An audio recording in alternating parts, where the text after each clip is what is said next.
Είμαι η Ζωή Γκινή, συντηρήτρια βιβλίων και αρχαιακού υλικού και εργάζομαι στην Εθνική Βιβλιοθήκη της Ελλάδος.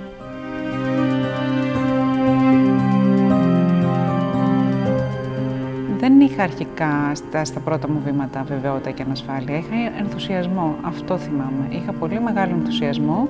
Ανυπομονούσα να ξεκινήσω, ανυπομονούσα να γνωρίσω παραπάνω για τη συντήρηση, να δω παραπάνω αντικείμενα, συλλογές, να πλουτίσω τις γνώσεις μου.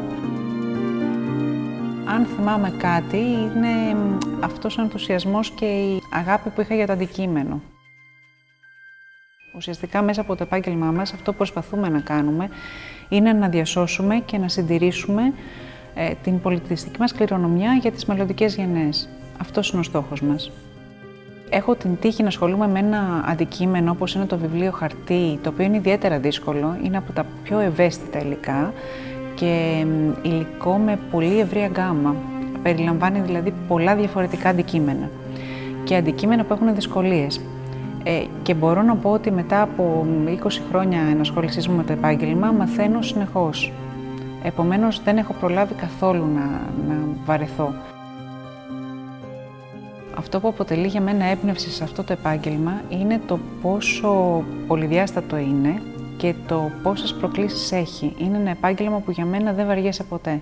Είναι ένα πολυδιάστατο επάγγελμα γιατί η συντήρηση ουσιαστικά χρησιμοποιεί τόσο τις ανθρωπιστικές και τις θετικές επιστήμες, όσο και την τέχνη και την τεχνική.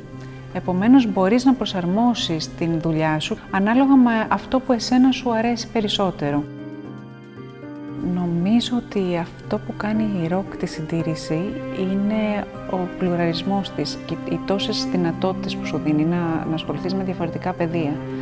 Μπορείς να είσαι ένας συντηρητής που να δουλεύει σε έναν αρχαιολογικό χώρο, να είσαι ένας συντηρητής που να δουλεύει σε ένα μουσείο ή σε μια βιβλιοθήκη όπως είμαι εγώ, κυρίως δηλαδή σε ένα χώρο εργαστηρίου, αλλά μπορείς και να είσαι ένας συντηρητής που να δουλεύει σε ενάλιες αρχαιότητες και να πρέπει να καταδίεσαι ή ακόμα που να έχεις περισσότερο επαφή με κοινό.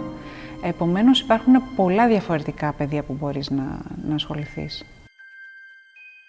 Μέσα από τη συντήρηση θεωρώ ότι εξελίσσεσαι, ότι μαθαίνεις, εφόσον θέλεις και το επιδιώκεις, είσαι σε μια διαρκή διαδικασία μάθησης και θεωρώ ότι και μόνο η ενασχόλησή σου με την τέχνη σε κάνει καλύτερο άνθρωπο. Τώρα, όταν αυτό το συνδυάζεις με ένα επάγγελμα που πραγματικά σου αρέσει, σε κάνει και έναν ευτυχισμένο άνθρωπο, σε γεμίζει στην καθημερινότητά σου. Είχα τη δυνατότητα να έρθω σε επαφή περισσότερο με την ασιατική τέχνη, αλλά και αντικείμενα δυτικών πολιτισμών. Επομένως, αυτή η ενασχόληση με διαφορετικά αντικείμενα είναι αυτό που σου διευρύνει τις ορίζοντές σου. Ακόμα και το ότι έρχεσαι σε ένα χώρο εργασίας που περιτριγυρίζεται από τέχνη, από ιστορία, την αναπνέεις, είναι κομμάτι της καθημερινότητάς σου. Αυτό που κάνει τη συντήρηση ξεχωριστή είναι ότι οι αντικείμενα που οι άλλοι τα βλέπουν μέσα από προθήκες, εσύ τα βλέπεις στο παρασκήνιο. Δηλαδή, είναι κομμάτι της καθημερινότητάς σου για ένα χρονικό διάστημα, ζεις μαζί τους και αφήνεις εσύ το δικό σου αποτύπωμα πάνω τους. Και αυτό είναι ανεκτήμητο.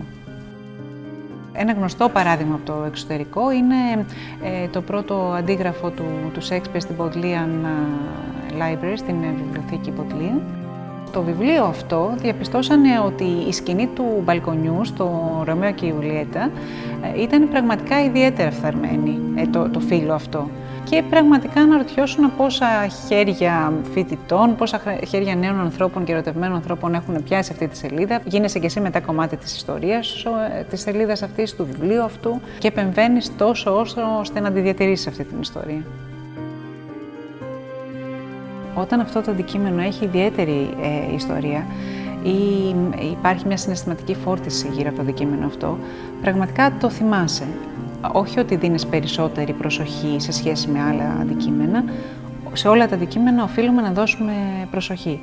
Αλλά πραγματικά δεν θα ξεχάσω τη στιγμή που στην πρακτική μου άσκηση, για παράδειγμα, συντήρησα τα χειρόγραφα του Λόρδου Βυρώνα, που ήταν σε πολύ άσχημη κατάσταση διατήρησης και το αποτέλεσμα πριν και μετά ήταν κάτι που με χαροποίησε.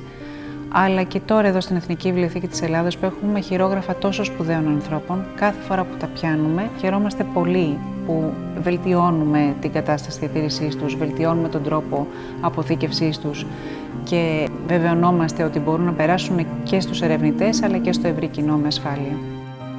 Δεν έφτασε ποτέ στιγμή που να πω να τα παρατήσω, γιατί είχα τη δυνατότητα να το παλέψω και μέσα μου ήξερα ότι είναι κάτι που αξίζει να επιμείνω.